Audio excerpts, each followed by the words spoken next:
오늘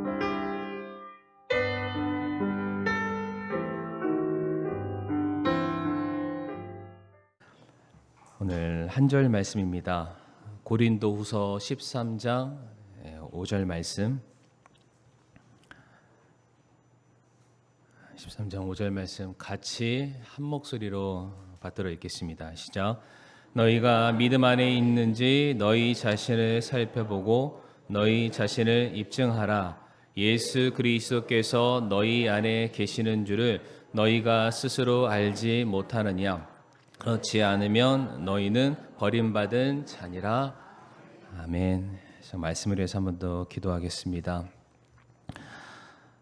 사랑과 은혜가 풍성하신 하나님 아버지, 참 죄인 되었던 저희들을 구원해 주심을 인해 아버지 감사를 드립니다. 참 우리들의 연약함을 담당하시고 또한 우리의 질병을 짊어지시기 위해서 이 땅에 오신 예수 그리스도, 오직 그분만을 우리가 유일한 구원주로 모시고 믿고 살기를 원합니다. 오늘 이 시간 말씀들을 통하여서 우리가 정말로 구원받은 하나님의 자녀인지를 다시 한번 돌아보게 하여 주옵시고, 정말로 주님께서 우리에게 주시는 가장 값지고 귀한 선물인 구원에 대해서 다시 한번 확신 갖고 돌아가는 이 귀한 시간 되게 하여 주시옵소서. 혹여나 이 시간 이 자리에 아직 구원의 확신이 없는 분들이 계시다면은, 그 마음속에 구원에 대해서 흔들림이 있다면은 이 시간을 빌어서 다시 한번 주님 앞에 나오는 하나님 은혜의 역사가 있도록 인도해 주시옵소서. 예수님의 이름으로 기도를 드리옵니다. 아멘. 자리에 앉으시겠습니다. 오늘은 고린도후서 13장 5절 말씀, 구원 받았습니까? 라는 제목을 함께 말씀을 나누도록 하겠습니다. 이제 제가 그동안 이제 사도행전 말씀을 이제 전하다가 이제 끝났죠. 이제부터는 이제 구원에 관련된 시리즈 말씀을 조금 당분간 성도님들과 함께 우리가 좀 나누고자 합니다. 제가 신학교를 다녔을 때의 이야기입니다. 벌써 한 20년 전 얘기죠. 아직까지 신학교를 다니고 있는 것 같은데 벌써 시간이 이렇게 훌쩍 지났습니다. 그때 참 저를 잘 가르쳐 주셨던 저의 은사 스승님 한 분이 생각이 나는데, 이제 고 장두만 목사님이라는 분이 계십니다. 지금은 주님의 부름을 받으시고 주님 곁에 계실 텐데, 그분의 별명이 있습니다. 이제 학교에서 학생들이 선생님을 부르는 별명들이 꼭 있잖아요. 독사도 있고, 미친 개도 있고, 뭐 여러 가지 많이 있습니다. 근데 그분 별명이 구원파 교주였습니다. 구원파 교주. 무슨 얘기냐면은 구원에 대해서만큼은 일절 양보가 없이 정말로 명확하게 학생들을 가르치고, 심지어는 신학생들마저도 구령하시는 분이 그 장두만 목사님이십니다. 그 목사님께서 이제 저를 뭐라고 부르셨냐면은 저를 차군이라고 불렀습니다. 차군. 굉장히 이제 정겹게 들리시죠. 근데 저는 되게 무서웠습니다. 무슨 질문을 하실지. 그러니까 그때 당시에 그 목사님이 여러 많은 과목들을 담당하셨기 때문에 이제 많은 것을 가르치는데, 수업 시간에만 질문하는 게 아니라 지나가고 있는 학생들을 붙잡고 배운 거 물어봅니다. 그러니까 이제 잘못하면은 막 이렇게 막 꾸중도 맞고 막 이래가지고 막 두렵고 떨렸었는데, 항상 그 목사님이 저 만나면은 던지는 질문이 뭐였냐면, 차군 자네 구원 받았어? 라고 물어보시는 거였습니다. 그러니까 때로는 장난같이 저에게 질문을 던지시기도 했지만, 때로는 진지하게 저에게 정말로 너 구원받은 거 맞냐? 그러니까 소명의 여부는 둘째치고 정말로 구원받은 하나님의 자녀가 맞냐라는 질문을 던지게 됐을 때, 참 제가 신학교를 다니면서 많은 고뇌와 제 자신을 돌아보는 그런 시간을 갖게 됐습니다. 그분께서 가르쳤던 수업 중에 하나가 바로 구원론이라는 수업이 있습니다. 그때 들려주셨던 예화가 아직도 기억이 나고, 제가 이런 거 관련된 내용들을 이야기할 때면 꼭 그 예화를 들어서 사용하게 되는데, 그분이 했던 예화가 바로 이제 다이아몬드 예화입니다. 구원을 다이아몬드에 비유를 하시는 거예요. 그래서 어떤 사람이 길거리를 지나가다가 바닥에서 뭔가 반짝거리는 것을 이제 발견하게 됩니다. 그러니까 너무 눈에 띄는 거예요. 너무 반짝거리니까 딱 줍는데, 이 사람이 아무리 이렇게 살펴봐도 다이아몬드 같은 거예요. 자기 생각에. 그러니까 딱 죽고 나서는 횡재다 너무 좋아가지고 이제 기분 좋아서 이제 자기 집으로 돌아가게 됩니다. 근데 그 사람을 얘기하면서 이제 그 목사님이 이렇게 얘기하시는 거예요. 물론 그 사람이 준 게 진짜 다이아몬드면은 좋겠지만 그게 다이아몬드를 가장한 큐빅일 수도 있고 아니면은 그냥 흔한 그냥 길거리에 떨어져 있는 유리 조각일 수도 있다. 예전에 어디서 들었는데 어떤 연예인이 해외 순회 공연을 가다가 이제 어떤 쇼핑샵 이런 데를 이제 들어갔대요. 근데 거기서 너무 예쁜 보석이 반짝반짝거리는 게 있어가지고 살까 말까 고민했는데 갑자기 그 판매하는 사람이 말도 안 되는 가격에 그걸 딱 준다고 하니까 뭐 사파이어 루비 이런 것들이 있잖아요. 야, 이거를 이렇게 저렴한 가격에 살 수 있어? 냉큼 큰 돈을 주고 자기 나름 따는 싸게 샀다고 딱 가져갔습니다. 가져가 사람들한테 막 자랑하는 거예요. 내가 이 좋은 거를 이 가격에 샀다고. 근데 사람들이 그걸 딱 보는데 알고 봤더니 콜라병에 깨진 거였습니다. 그 바닷가에 이게 갈리면은 그 예쁘게 보이는 거 있잖아요. 그런 거를 수백만 원 돈을 주고 샀다고 그러더라고요. 그러니까 우리가 가지고 있는 이 구원이라는 다이아몬드가 진짜이면은 너무 좋죠. 그런데 만약 그게 가짜라면 굳이 우리가 그것을 그렇게 좋아할 이유도 없고 그것을 굳이 간직할 필요도 없습니다. 버려야 됩니다. 그런 차원에서 내가 가지고 있는 구원이 진짜인가 가짜인가, 다이아몬드인가 큐빅인가 유리인가 이것을 확인하는 일은 불편하거나 번거로운 일이 아닙니다. 굉장히 중요한 일이죠. 오히려 아무런 확인 과정을 거치지도 않은 채 그냥 스스로가 이거는 다이아몬드일 거야 라고 확신하고 자기 최면을 걸고 있다면 그거보다 어리석은 사람은 아마 없을 것입니다. 그런데 구원이 그렇다는 것이죠. 내가 진짜 구원 받았는지 아닌지를 확인하는 것이 너무나도 중요하다라는 겁니다. 내가 구원받은 줄 알았는데 알고 봤더니 구원받은 것이 아니라면 나는 지금도 주님이 다시 오심을 소망하고 있는데 그때 주님께서 내 이름을 부르지 않는다면 내가 아무리 주여 주여 한다 할지라도 주님께서 내 이름을 부르지 않는다면 성도님들 그거보다 허망한 일이 어디에 있겠습니까? 혹시 성도님들 이 사건을 아시나요? 1992년 10월 28일. 네, 맞습니다. 다미선교회 아시죠?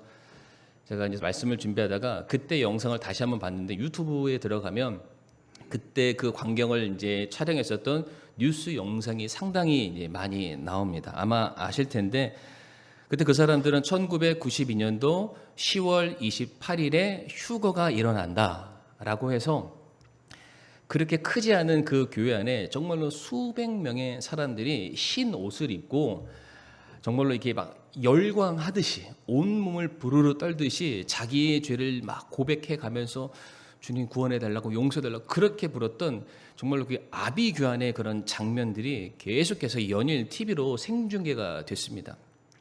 이제 TV 방송국에서 이제 카메라와 마이크를 딱 대놓고 거기는 한 성도한테 인터뷰를 하는 겁니다. 진짜 주님께서 다시 오심을 믿으십니까? 휴거됨을 믿습니까? 꼭 목사님 같이 질문을 하죠. 딱 그랬더니 그분이 너무 확신에 가득 찬 그런 마음으로 오히려 그렇게 인터뷰한 기자가 불쌍하다라는 그런 눈빛으로 이런 거 하지 말고 빨리 우리랑 같이 이곳에 와서 주님의 다시 오심을 예배하자면서 사람들의 그 얼굴에 정말 이게 황홀경에 빠져 있는 그런 모습들로 막 가득 차 있습니다. 드디어 1992년 10월 28일 그들이 약속했던 자정의 시간이 다다랐는데 그 안에 열기는 더욱더 고조되기 시작합니다.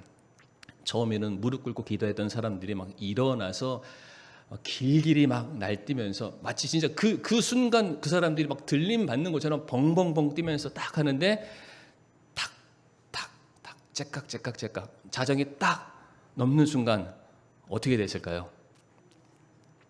뉴스에 뭐라고 나왔냐면은 휴거 불발. 뉴스 자막이 그렇게 진짜 실제로 나왔습니다. 그러면서 이제 그 안에 있는 사람들한테 그 사람들이 딱 뭐라고 하니까 이제 너 자정이 됐는데 아무 소식이 없는 거예요. 아, 이거는 이스라엘 시간에 맞춰야 된다. 현지 시간에 맞춰야 된다. 또 기다렸는데 안 되는 거예요. 그러니까 결국에 그 안에 있는 사람들이 그 교회를 빠져나오기 시작하는데 어떻게 빠져나왔냐면 얼굴을 가리고 분명히 조금 전만 해도 이리 오라고 우리랑 함께 하자고 말했던 사람들이 마치 범죄 집단의 한 일원처럼 스스로를 부끄러워하면서 도망치는 모습으로 끝나게 됩니다. 성도님들, 무엇이 진짜 부끄러운 걸까요? 무엇이? 내가 받은 구원이 진짜인지 가짜인지 확인하는 일이 부끄러운 걸까요? 아니면은 내가 구원받지 않았는데 누가 너 구원 받았대, 내가 교회 출석한다는 그 이유 하나를 구원의 이유로 알고 그렇게 내 스스로가 착각하면서 살아가는데 정작 주님이 부르실 때에는 제외되는 것. 성도님들, 무엇이 부끄러운 일일까요? 요즘 이제 아파트, 신규 아파트들이 굉장히 많이 지어지고 이렇게 세워지고 있죠. 굉장히 붐이 일어날 정도로 굉장히 많은 아파트들이 세워졌는데 요즘 젊은 사람들이 새 아파트 들어가면 꼭 하는 게 있다고 합니다. 입주 청소는 당연한 거고요. 뭘 하냐면은 하자 보수 점검을 꼭 한대요. 들어가기 전에. 그러면 자기가 하는 게 아니라 전문 팀을 부릅니다. 이제 그런 팀들이 굉장히 많아졌대요. 하도 하자가 많은 아파트가 많다 보니까 그런 업체가 우후죽순으로 생겨서 내가 이 아파트 몇 동 몇 호를 들어가기 전에 그 사람들을 먼저 보냅니다. 그러면 그 사람들이 다 이게 모두 쓰고 마스크도 하고 장갑도 끼고 또 온갖 장비 무슨 레이저 레벨기 이런 거 다 가져가서 쫙 하면서 그 집안이 수평은 잘 맞았는지 수압은 센지 도배는 잘 됐는지 틈은 없는지 이런 것들을 다 세밀하게 점검을 합니다. 세상에 이거를 점검하는데 이게 딱 코스가 있어요. A 코스, B 코스, C 코스, 하이 레벨 코스. 3, 40만 원으로 시작해서 수백만 원짜리 코스가 있습니다. 그런데 이거를 반드시 하고 들어간대요. 왜냐하면 전문 기관, 승인받은 기관에 정확한 하자 여부가 결정되면 그걸 가지고 시공사나 건축 대행사에 내다 주면은 얼마간의 보상을 받거나 수리할 수 있는 하나의 기준이 되기 때문입니다. 그러니까 사람들이 돈을 들여서도 이걸 하는 거예요. 왜 할까요? 좋은 집에 살고 싶으니까요. 내가 살고 있는 집이 문제가 없기를 바라는 마음에 돈을 들여서까지 그렇게 합니다. 심지어 차량을 인수할 때에도 차량 검사를 하고 난 다음에 인수를 하는 게 요즘 시대이기도 합니다. 성도님들, 집의 상태를 검사하고 차량의 고장 유무를 검사하는 게 불편하고 번거로운 일일까요? 아니죠. 당연히 해야 합니다. 왜? 내가 평생도록 살아야 되는 집이니까. 내 안전을 지켜주는 그런 검사이기 때문입니다. 이처럼 세상을 사는 사람들은 집을 살 때도 그렇고 차를 살 때도 그렇고 이렇게 주의를 기울이고 여러 가지를 점검하고 체크하는데 그러면 구원에 대해서는 우리가 더더욱더 철저하고 면밀하게 조사하고 점검하는 것은 너무나도 당연한 일이다라고 말씀을 드리고 싶습니다. 성도님들, 구원의 문제는 이 세상의 그 무엇보다 정말로 이렇게 비교할 수 없을 정도로 가장 가치 있고 중요한 일입니다. 구원은 우리의 사업보다, 우리의 세상적인 지위보다, 돈보다, 명예보다 더 중요합니다. 구원은요, 심지어 내가 사랑하는 나의 가족보다 더 중요하다라고 말씀을 드리고 싶습니다. 제가 이런 말씀을 드리는 이유 중에 하나가 무엇이냐면은 교회 밖의 사람들을 말하는 게 아닙니다. 교회 밖의 사람들은 구원받지 않았으니까 그 사람들의 구원의 진위 여부를 따질 필요도 없죠. 문제는 교회 안에 있다라는 겁니다. 왜 제가 이런 말씀을 드리냐면 정말로 교회 안에도 내가 믿는다라고 말하지만은 그 정말로 그 믿음이 구원받은 믿음인가 아닌 분들이 너무 많다는 거죠. 제가 몇 가지 사례를 조금 보여드리기를 원하는데 2023년도 기준으로 대한민국의 기독교인이라고 불리는 사람들의 숫자가 771만 명이라고 합니다. 771만 명, 쉽게 해서 770만 명인 거예요. 그런데 그 중에서 가나안 성도가 무려 29%, 226만 명은 가나안 성도. 뭔지 아시죠? 거꾸로 하면은 안 나가. 교회 안 나가는 성도, 이름은 있는데 그 교회 출석부에 이름은 있는데 아예 안 나가는 성도가 226만 명, 약 30%에 해당된다고 합니다. 770만에서 일단 이 숫자는 빼야 돼요. 근데 이러한 사람만 있냐? 그렇지 않습니다. 하나 더 넘겨주시면은 어떠한 성도도 교회 안에 있냐면은 명목상 그리스도인이라는 사람도 있대요. 이건 실제 조사한 자료입니다. 명목상 그리스도인은 무엇이냐면 교회는 다닙니다. 가난한 성도보다는 나은 사람이에요. 그런데 이 사람들의 경우에는 교회는 나오지만은 구원에 대해서 관심 없습니다. 내 신앙생활이 잘하고 성장하는 이런 것들에 대해서는 관심 없습니다. 다만 부모님의 손에 이끌리거나 사랑하는 아내와 남편의 손에 이끌려서 누군가 내 사랑하는 친지들의 권유에 의해서 그냥 이 자리에 앉아 있는 것 뿐이고 오랜 시간 함께 했을 뿐이지 그 사람의 내면에 깊숙이 들어가서 정말로 당신 예수님 믿으십니까? 당신이 죄인임을 고백하십니까? 라고 했을 때에는 말 못하는 사람이 무려 또 3분의 1이라는 거예요. 자, 770만 명 중에서 한 3분의 2 정도가 훅 하고 날아갔습니다. 근데 성도님들, 통계의 함정이 있죠. 뭘 얘기하냐면 저 770만 명 중에 누가 포함되어 있냐면은 교회 간판을 걸고 있는 이단도 포함되어 있습니다. 이단의 숫자가 2023년도 기준에서 아마 66만 명 정도 될 거다.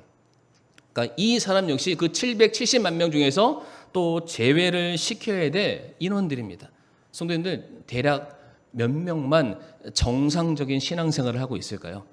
제가 대충 계산했더니 한 250만 명 정도가 그래도 건강하고 신실하게 신앙생활하고 계시는 분들이 있어요. 그런데 정말로 그 250만 명이라는 모든 사람들이 정말로 100%, 1%의 오차도 없이 모든 사람들이 다 구원받았을까요? 이것도 또한 미지수입니다. 왜냐하면 어떠한 교회는 정말로 복음, 예수 그리스도를 강조하는 것이 아니라 기복주의를 표방하는 교회들이 있습니다. 그러니까 예수님을 통해서 내가 잘 먹고 잘 살고 이 땅에서 성공하는 것이 더 우선적인 그러한 교회들이 있습니다. 또한 어떠한 교회들은 자유주의 신학을 앞장세우는 그런 교회들이 있죠. 하나님의 말씀도 중요하지만 인본주의적인 가치도 굉장히 중요하니까 함께 동행선상에 놓고서 똑같은 가르침을 가르치는 그런 교회들도 있고요. 어떠한 교회는 사회운동에만 앞장서는 교회들이 있고요. 또한 어떠한 교회들의 경우에는 동성애를 인정하고 수용하는 그런 교회들도 있습니다. 특별히 이 시간에는 다루지 않겠지만은 WCC라고 종교 통합 운동하는 단체들이 있는데 그 단체들이 믿지 않는 사람들이 아니라 다 믿는다고 말하는 교회들의 단체입니다. 그러니까 굉장히 문제가 있습니다. 그러니까 770만 명 중에서 가나안 성도를 빼고요. 명목상 그리스도인들을 빼고요. 이단들을 빼고 그리고 신앙생활 오래 했지만 잘못된 믿음 안에서 살아가는 성도들이 만약 있다면 그 사람들까지 뺀다면 과연 대체 몇 명이나 구원받은 성도가 이 땅에 남아 있을까? 성도님들 성경 말씀 보게 되면은 정말로 전 지구적인 하나님의 심판이 임했을 때 그리고 혹은 사람들이 살고 있는 지역 단위죠. 한 나라가 사라지는 그런 심판이 이르는 사건이 두 가지가 있는데 하나는 노아 홍수 심판이고요. 하나는 소돔과 고모라 심판인데 이때 몇 명의 사람만 구원받았습니까? 뭐 다 나왔으니까. 노아 홍수 때는 노아의 가족만 구원받았고요. 소돔과 고모라 몇 명이 살았는지는 알 수 없습니다만은 처음에 이곳에 심판이 이른다는 걸 알았을 때 아브라함이 하나님께 계속 기도하잖아요. 하나님 제발 그곳에 의인이 몇 명만 살아 있다면 몇 명 있다면 제발 심판을 그냥 지나쳐 주세요. 50명이요, 45명이요, 40명이요, 30명이요, 20명이요, 10명까지 내려가죠. 그런데 결국 그 심판에서 간신히 목숨을 건진 사람은 롯과 그의 두 딸뿐이었습니다. 아니 성도님들 전 지구가 심판을 받는데 8명 구원받았습니다. 성도님들 노아의 아버지가 라멕이라는 사람인데 라멕은 그의 생전에 아담을 봤습니다. 그거 혹시 모르셨으면 오늘 꼭 알고 가세요. 노아의 아버지 라멕은 그의 생전에 아담을 봤어요. 아담만큼 명확하고 확실하게 하나님의 존재에 대해서 설명할 수 있는 사람이 어디에 있겠습니까? 그러니까 하나님에 대한 그 말씀과 하나님의 존재와 하나님의 가르침에 대해서 정말로 만천하에 그것을 완벽하게 경험한 사람이 많은 사람이 이 가르침을 줬을 거예요. 그럼에도 불구하고 몇 사람 구원받았다고요? 8사람. 과연 오늘날 이 땅에 몇 명이나 되는 사람이 구원을 받았을까? 중요한 것은 신앙생활을 하고 있지만 그 안에서도 아닌 사람이 반드시 존재한다는 것입니다. 사랑하는 성도님들, 구원받은 성도들 안에는 예수 그리스도가 계시죠. 아멘이시죠? 예수님은 우리의 생명이 되십니다. 성도님들, 생명의 특징은 정적이지 않습니다. 생명은 늘 새롭습니다. 자라남이 있습니다. 변화가 있습니다. 열매를 맺게 되어 있습니다. 물론 시기에 따라서 사람마다 다 다르죠. 어떠한 분들은 이제 막 예수 그리스도라는 생명의 말씀을 씨앗을 내 마음에 심었기 때문에 뿌리를 내리기 위해서 어떠한 분들은 전혀 보이지 않는 것 같은 시간들을 보내시는 그러한 분들이 계십니다. 그러나 분명한 사실은 생명의 말씀이 생명이 그 안에 심겨졌다면 시간의 차이가 있을 뿐이지 반드시 뿌리가 내리면은 잎이 피고 줄기가 자라고 꽃이 피고 열매가 맺어지게 되어 있습니다. 자라나는 거예요. 생명은 또 다른 생명을 낳게 되어 있습니다. 물론 어떤 성도님들의 경우에는 너무나도 인생의 혹독한 시련과 고난을 맞이해서 마치 커다란 화염이 지나가서 온 몸이 다 그을린 것 같은 그러한 처참한 시간을 보내시는 그러한 분들도 계실 거예요. 그런데 성도님들, 늙어가는 고목나무도 불에 탄 나무도 뿌리가 살아있으면 반드시 새로운 잎을 맺게 되어 있습니다. 제가 예전에 수요 설교 때인가요? 제가 군대에 있었을 때 그 불모지 작전이라고 남과 북 사이에 그 DMZ 커다란 그 장소에 제가 불 붙였던 거 말씀드린 거 기억나시는지 모르겠습니다. 제 인생에서 이거보다 더 큰 화재를 본 적이 없고 이 불들이 산 등성이를 타고 막 붙는데 용이 움직이는 것 같이 막 붙습니다. 다음날 딱 가자리에 그렇게 푸르렀던 DMZ가 다음날 가면 시커멓게 되어 있습니다. 일부러 그렇게 하는 거예요. 남과 북이 서로 함부로 침입하지 못하도록. 그런데 그렇게 시커매서 아무것도 남지 않는 그곳에 일주일만 지나서 가면은 푸릇푸릇한 잔디가 싹 올라오고요. 그 다음 해가 되면은 또 불을 질러야만 됩니다. 제가 무슨 말씀 드리죠? 생명이 있으면 자라날 수밖에 없습니다. 요한복음 15장 5절 말씀 보게 되면 나는 포도나무여 너희는 가지니라. 사람이 내 안에 거하고 내가 그 안에 거하면 바로 그 사람은 많은 열매를 맺나니 맺을 수밖에 없다라는 겁니다. 맺게 되어 있다라고 말씀하시죠. 나 없이는 너희가 아무것도 할 수 없다라고 말씀하고 계십니다. 우리가 예수 그리스도를 통해서 생명을 얻게 되었다면 그래서 우리가 예수 그리스도라는 그 생명의 나무에 우리가 덧붙임을 받게 되어 있다면 저와 사랑하는 성도님들은 그 예수님 때문에 생명을 얻고 그 예수님 때문에 열매를 맺는 삶으로 반드시 가게 되어 있다라고 말씀하십니다. 우리에게서 비롯된 것이 아니라 주님께로부터 비롯된 것이기 때문에 우리가 예수님께 붙어 있기만 한다면 모든 사람들이 다 똑같지 않겠죠. 정도와 차이와 모양은 다르겠지만 반드시 그의 삶의 성장과 변화와 열매가 맺어지게 됩니다. 그런데 이걸 반대로 설명드리게 되면 만약에 내 삶에 어떠한 열매도 없다면 그 열매의 흔적조차 우리가 찾아볼 수 없다면 우리 어떻게 이해할 수 있겠습니까? 이제 막 구원받아서 잘하고 있다 보니까 아직 안 볼 시간이 좀 필요한 사람일 수도 있고요. 어찌 보면은 그냥 스스로가 자기가 그냥 옆에 붙어 있는 거예요. 마치 꽃꽂이처럼 붙어 있는 거 아니고 옆에 그냥 딱 옆에 그냥 있는 것 뿐이죠. 생명과는 전혀 관계없는 사람이 될 수도 있습니다.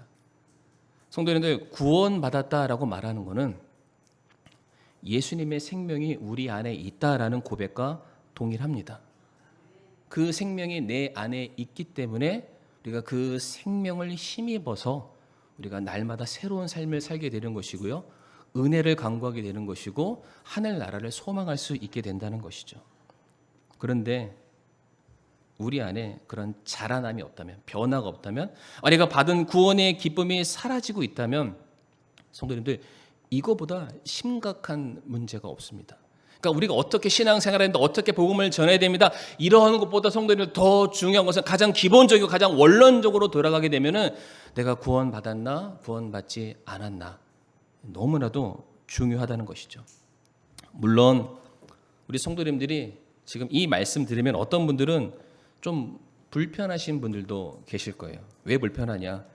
지금 다 구원받은 성도님들인데 이 성도님들 향해서 여러분들의 구원이 진짜인지 가짜인지 한번 확인해 보십시오. 여러분들의 삶에 성장이 없고 변화가 없고 찔림이 없으면 문제가 있는 것입니다. 가짜입니다. 이렇게 제가 여기서 지적하고 책망한다는 이 메시지가 어떻게 기쁘게 받아들일 수가 있겠습니까? 아마 이렇게 생각하실 거예요. 내가 일주일 너무 힘들게 일하고 쉬고 싶은 마음이 가득한데 그럼에도 불구하고 이 육신을 끌고 이 자리에 왔는데 좀 위로 좀 해주고 격려도 좀 해주고 듣기 좋은 말도 해주지 왜 자꾸 강단에서 맞네 틀리네 그렇게 살지 말아라 가짜다 떠나라 지옥 가라 이렇게 말을 한다면 어찌 그 말을 기쁘게 받아들일 수가 있겠습니까? 근데 성도님들, 우리가 하나님의 말씀을 듣는 건 그냥 우리 귀가 즐겁기 위해서 듣는 것이 절대로 아닙니다. 우리가 하나님의 말씀을 듣는 것은 내 영혼이 새로워져야 되는 것이고요. 구원받은 성도가 마땅히 해야 될 바가 무엇인지를 확인하기 위해서 우리가 이 자리에 오는 것입니다. 그래서 우리는 계속해서 점검해야 됩니다. 확인해야 됩니다. 다 같이 고린도후서 7장 8절에서 10절 말씀 한번 읽어보겠습니다. 8절 말씀만 먼저 읽어보겠습니다. 시작. 비록 내가 편지로 너희를 근심하게 한 것을 후회하였으나 지금은 후회하지 아니하노니 바로 그 서신이 잠시 동안만 너희를 근심하게 한 줄을 내가 아노라. 아멘. 여기서 사도 바울이 고린도 교회의 성도들에게 편지를 씁니다. 저희가 그 편지를 보고 있는 게 고린도 전후서인 거예요. 그러니까 말씀인 겁니다. 말씀. 바울이 말하는 거예요. 내가 너희들에게 이런 말을 해서 미안하다. 내가 자꾸만 너희를 찌르는 말을 하고 너희들의 삶을 돌이켜볼 수 있는 그런 말을 해서 자꾸만 너희들의 그 어떤 마음에 상처를 주는 것 같고 너희 자존심을 꺾는 것 같아서 내가 미안하다. 나 역시 이 말하는 것이 내 마음이 편치 않다. 그런데 내가 이 말했다고 나는 후회하지 않는다라고 말합니다. 그 이유가 뭘까요? 9절 10절 말씀 보게 되면 이제 내가 기뻐함은 너희가 근심하였기 때문이 아니요 단순히 내가 너희들 자존심을 찔른 것에 내가 만족하는 것이 아니다. 오히려 너희가 근심함으로 회개에 이르렀기 때문이라. 너희가 하나님께 속한 방식대로 근심하게 된 것은 어떤 일에서도 너희가 우리로 말미암아 상처를 받지 아니하게 하려 함이니 하나님의 뜻대로 하는 근심은 회개를 이루어 다시 돌이킬 수 없는 구원에 이르게 하거니와 세상의 근심은 사망을 이루느니라. 지금 바울이 말하는 거예요. 내가 어쩔 수 없이라도 너희들의 믿음이 진짜인지 가짜인지 너희들이 정말로 구원받아 하나님의 자녀인지 아닌지 그 말씀대로 순종하는지 아닌지를 나는 날마다 너희를 만날 때마다 권면할 수밖에 없고 너희들에게 지적할 수밖에 없고 너희들 때로는 책망할 수밖에 없다. 그러나 그것이 하나님께서 너희들의 영혼을 침체시키고 책망하고 슬픔 가운데 머무는 것이 아니라 결국 그 말씀을 통해서 너희는 너희들의 자신들을 돌아보게 될 것이고 너희가 어떠한 믿음을 소유한 자인지를 다시 한번 깨닫게 될 것이고 너희가 진짜 하나님의 자녀인지를 다시 한번 확인함으로 말미암아 오히려 너희는 기쁨 가운데 거하게 될 것이다. 구원받았는지 확인하는 게 절대로 의미 없는 일이 아니라는 것입니다. 날마다 해야 되는 일이죠. 내가 받은 구원이 진짜인가 가짜인가를 재차 검증하는 것은 내가 가지고 있는 구원에 대한 진정한 가치를 재발견하는 것입니다. 흔들리지 않는 믿음과 확신을 갖게 되는 것입니다. 혹시 성도님들 TV 프로그램 중에서 진품 명품 보신 분 계시나요? 1부 2부 때는 많이들 안 보셔서 드릴 말씀이 없었는데 아마 2부 때는 아마 아실 텐데 그거죠. 자기 집에 있는 골동품을 가지고 감정을 이제 의뢰하는 그런 프로그램 아마 한 번쯤은 보셨을 거예요.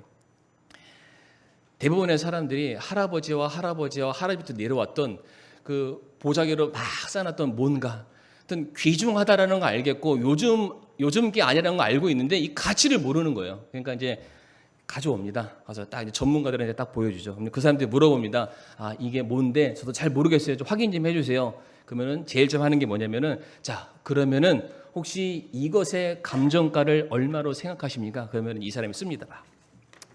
100만 원, 200만 원 딱 이렇게 저처럼 딱 포즈를 하면서 딱 써요.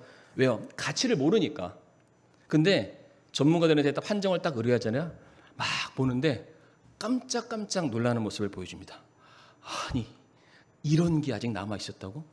이게 보물로 판정되는 경우들이 있어요. 이 보물이 그냥 보물이 아니라 나라의 국보에 해당되는 그런 보물이죠. 심지어 어떤 것은 나라의 국보와 동일한 등급의 물건도 나온 적이 있었고, 심지어 어떤 것들은 이제 판정단이 보통 이것에 대한 가치를 그 위에 있는 이제 어떤 계기판에 쫙 보여줍니다. 딱딱딱딱딱딱딱 올라가면서 이게 10만 원을 넘냐, 100만 원을 넘냐, 1000만 원을 넘냐, 이제 1억을 넘어가기 시작하면 이제 난리 납니다. 난 100만 원 썼는데 1억이 넘어가기 시작하는 거야. 근데 막 돌아가는데 갑자기 띠 하고 그냥 줄이 간 경우가 있었어요. 이게 뭐였냐면은 이 도산 안창호 선생님이 옥중에서 쓰신 편지가 하나 있었어요. 그거를 같이 독립운동했던 어떤 사람이 받은 거예요. 그걸 모르고 집에 말아놓고 있었어요. 딱 봤더니 감정평가원들이 이거는 우리가 가치를 매길 수 없는 물건입니다. 부르는 게 값이라는 거예요. 그 다음부터 어떻게 했을까요? 말아놨던 걸 풀기 시작하면서 대형 액자에다가, 근데 그것도 불안한 거예요. 어떻게 했을까요? 나라에 기탁을까지 하게 됩니다. 그러니까 그런 걸 하면 할수록 내가 가진 게 진짜면 그 가치를 더 명확하게 확인하게 되고요. 더 기쁨을 갖게 되는 것이고요. 더 소망 가운데 살아가게 되는 것입니다. 우리 성도님들 구원 받으셨습니까? 니고데모를 아마 기억하실 거예요. 니고데모가 한밤중에 예수님을 찾아갑니다. 니고데모는 당시에 산헤드린 공회원, 그러니까 뭐로 말할 수 있냐면 국회의원 같은 사람이에요. 그런데 그냥 세상적인 국회의원이 아니라 하나님의 말씀으로 치리하고 심판하는 그러한 사람입니다. 그러니까 말씀에 대해서 너무나 해박한 사람이에요. 소수에 속해 있는 굉장히 스페셜리스트 사람이기 때문에 권력도 있고 돈도 많은 사람, 성경적인 지식도, 그러니까 모든 것이 완벽한 사람인데 그가 다 가지고 있었는데 뭐 하나 없었냐면은 그에게는 구원이 없었습니다. 그러니까 다 있는데 그 문제 해결 안 되니까 한밤중에 예수님을 몰래 찾아가죠. 창피하잖아요. 자기 위신이 있는데 찾아가서 예수님을 만나고 예수님께 내가 어떻게 해야 구원받을 수 있습니까? 내가 어떻게 해야 거듭날 수 있습니까를 묻게 되죠. 그 요한복음 3장에서는 그 니고데모가 예수님을 만나고 난 이후에 어떻게 되었다라고는 안 나와 있습니다. 그런데 그 끝에 예수님께서 십자가에 못 박혀 죽으시고 장사되시려는 바로 그 상황에 수많은 인파를 뚫고 사람이 나를 알아볼까 무서워서 한밤에 복면을 쓰고 찾아왔던 니고데모가 수많은 인파 앞을 헤치고 예수님의 시체를 내게 달라라고 말합니다. 그리고 그가 정말로 왕을 예비하는 그 장래에 필요한 모든 것들을 다 가져오면서 내가 예수님을 나의 구주로 난 모신 자다라고 당당하게 선언하는 그런 모습을 볼 수가 있죠. 성도님들, 니고데모에게 그날 밤에 주님과의 만남이 없었다면, 그날 밤 내 인생에 가장 필요한 구원에 대해서 내가 다시 점검하지 않았다면 니고데모는 아마 구원받지 못했을 겁니다. 세상의 모든 것을 다 가진 사람이었을지는 모르겠지만 결국 그의 인생의 끝은 그냥 똑같은 죄인의 모습으로 지옥에서 영원토록 형벌을 받았을 거예요. 그러나 그날 자기의 구원에 대해서 다시 한번 점검하고 주님을 분명히 만나게 되었을 때에 그의 인생의 모든 것이 완전히 새롭게 변화되게 됩니다. 오늘 본문 말씀, 너희가 믿음 안에 있는지 너희 자신을 살펴보고 너희 자신을 입증하라. 예수 그리스도께서 너희 안에 계시는 줄을 너희가 스스로 알지 못하느냐? 그렇지 않으면 너희는 버림받은 자니라. 성도님들, 이 말씀 한번 보세요. 어떤 단어가 제일 많이 나와 있나요? 너희. 여기 계신 성도님들 구원받은 거 제가 알 수 있을까요? 아닙니다. 성도님들이 작정하고 저 속이면은 저 다 구원받은 줄 알아요. 근데 내가 진짜 구원받았는지 안 받았는지는 누가 제일 잘 알까요? 자기 자신이 제일 잘 압니다. 누구도 확인해 줄 수 없습니다. 내가 분명한 구원에 대한 확신을 갖고 있는지. 정말로 예수 그리스도를 나의 구주로, 내 모든 죄의 문제를 친히 해결하시기 위해서 십자가에 못 박혀 죽으시고 장사된 지 3일 만에 다시 부활하심으로 말미암아 그분을 믿는 모든 자들에게는 죄와 사망의 권세를 깨트리시는 놀라운 능력으로 그를 일으키시고 부활의 소망과 하나님의 자녀가 되는 권세를 주시는 그분이심을 믿는 모든 사람들, 그 사람들에게는 분명히 구원이 있습니다. 그래서 오늘 말씀도 보게 되면은 너희 자신을 살펴보고 너희 자신을 입증하라라고 되어 있는데, 여기서 살펴보고라는 이 말은 문법적으로 보니까 현재 진행형입니다. 무슨 뜻일까요? 지속적이고 반복적으로 습관적으로 계속해서 너희가 믿음 안에 있는가, 너희가 진짜 구원받았나 점검하고 또 점검하라라고 말씀하고 계십니다. 정말로 내 삶이 하나님의 자녀로서 새롭게 거듭났는지, 내가 받은 구원이 정말로 내가 살아가는 내 인생의 유일한 소망과 근거가 되고 있는지 계속해서 확인해라. 이제 말씀을 제가 마무리할 텐데, 이제 제가 계속해서 구원과 관련된 시리즈로 성도님께 말씀을 드릴 겁니다. 그러니까 오늘 한 번으로 끝나지 않습니다. 내가 정말로 구원받았다면은 내가 죄와 싸우고 있나? 내가 정말로 구원받았다면은 말씀 앞에 복종하는 삶을 살고 있나? 내가 정말로 구원받았다면 내가 천국을 소망하며 살고 있나? 내가 정말로 구원받았다면은 내가 받은 구원에 대해서 많은 사람들에게 증거하는 그런 삶을 살고 있나? 구원받은 사람들의 특징에 대해서 계속해서 성도님께 말씀을 증거할 예정이 있습니다.